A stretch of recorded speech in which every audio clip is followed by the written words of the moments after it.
بسم الله الرحمن الرحيم. سأحاول أن أتكلم بالفصحى لكي يفهمها كثير من الناس.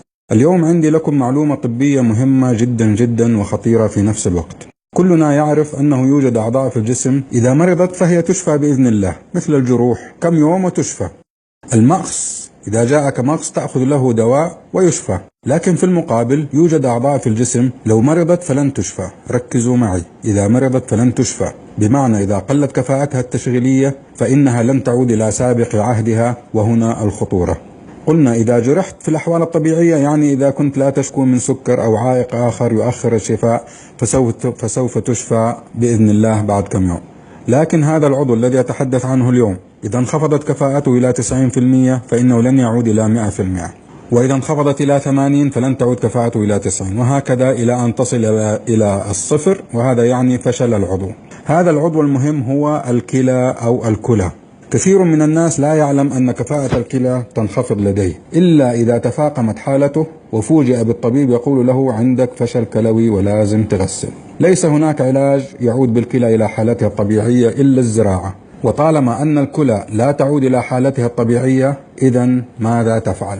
تحافظ على مستوى وظائف الكلى الحالي كي لا تسوء أكثر. بمعنى إذا كانت الكلى تشتغل بنسبة 60%، إذن أحافظ على مستوى 60%، لأنها بطبيعة الحال أفضل من 40، وال40 أفضل من 20. طيب كيف أحافظ على مستواها الحالي؟ هناك ممنوعات وهناك واجبات. أول الممنوعات هي تعاطي المسكنات القوية، بروفين، فولترين، روفيناك بصفة يومية ولفترة طويلة، هذا ممنوع. يمكنك أخذ المسكن وقت اللزوم، عندك صداع قوي، عندك ألم في أسنانك، ممكن تأخذ المسكن لفترة محدودة. أما الاستمرار يوميا ولسنوات فهذا مؤكد فشل كلوي. ثانيا المشروبات الغازية ومشروبات الطاقة، ريد بول، بايسون، كودريت، مش عارف ايه، كل هذه المشروبات ممنوعة. ليس ممنوعا منعا باتا، ولكن مرة مرتين 3 مرات في الأسبوع ما في مشكلة، لكن ليس 3 مرات في اليوم أو 4 أو 5. هناك أشخاص يشربون 5 مرات في اليوم، وهذا مؤكد في مشاكل كثير. ثالثا التدخين بأنواعه، سجائر، جراك، معسل، كحوليات، وجميع المسكرات والمخدرات، حشيش، كبتاغون إلى آخره من هذه الحاجات، لأنها تؤثر على نسيج الكلى وتقلل من كفاءته. واجباتك يا أخي الكريم: تنظيم الضغط والسكر والكوليسترول، وأخذ العلاج بانتظام، المحافظة على المعدل الطبيعي للضغط والسكر والكوليسترول. الثاني والمهم جدا جدا وهو شرب الماء بكثرة. أكرر، شرب الماء بكثرة. الكثير منا يعتقد أنه يشرب الكثير من الماء، لكن عندما يحسبها يجد أنه لا يشرب الماء الكافي. الكمية الكافية وأسهل طريقة لحسابها هي أن تشرب مقدار كوب أو قارورة صحة صغيرة سعة 300 ملي لكل 10 كيلو من وزنك. بمعنى وزنك 70 كيلو، إذا تشرب 7 قوارير صحة أو 7 أكواب.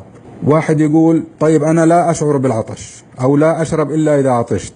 يا أخي من الخطورة أن توصل جسمك لمرحلة العطش. طيب كيف تعرف أنك بتشرب ماء كافي؟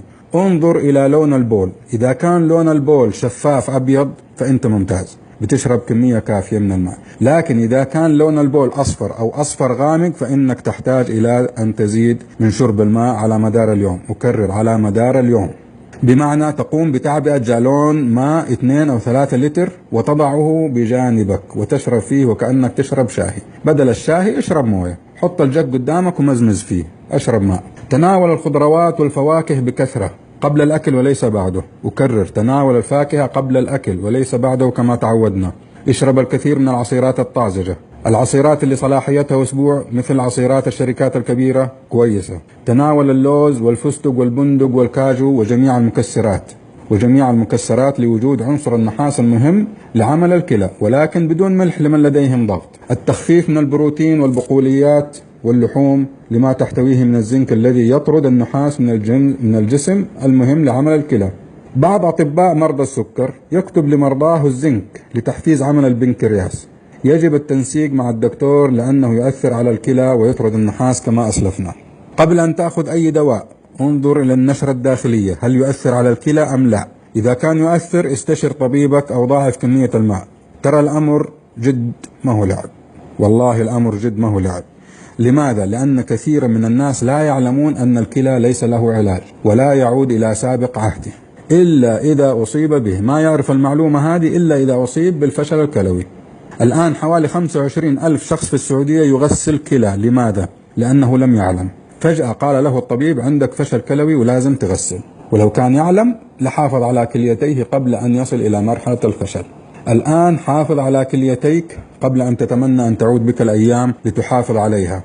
يعني بمعنى عندما أقول لك اشرب ماء بكثرة اشرب، عندما أقول لك أوقف تدخين وقف تدخين. زمان يقولوا التدخين يسبب السرطان، أصبحت هذه أسطوانة مشروخة ولم يعد لها تأثير والكل لا يزال يدخن. الآن إذا استمريت في التدخين والحشيش والمسكرات والمشروبات الغازية ومشروبات الطاقة بايسون كودريد ريد بول وما شابهها، فأنت تدمر كليتيك بيديك، وأنت تعلم أن الأمر جد وليس بهزل. واسأل الطبيب عنها. اسأل طبيبك هل يشفى الكلى إذا جاء قصور كلوي؟ سيقول لك لا.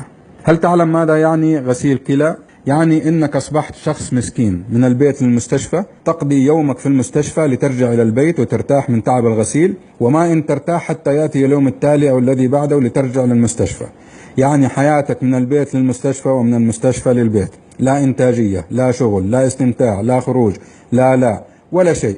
تعطيل وتوقف كامل عن كل ما يوحي بالحياة. هذه المعلومة مهمة، احفظوها وحفظوها لعيالكم وقولوها لكل من عرفت ومن لم تعرف، لأنه في قصور توعوي وإعلامي في هذه الناحية. يا جماعة لو كان له علاج، لو كان للكلى علاج ما كان هناك غسيل كلوي، كان يعطيك حبوب ولا علاج ويقول لك خلاص يرجع الكلى زي ما كان. لا علاج للكلى.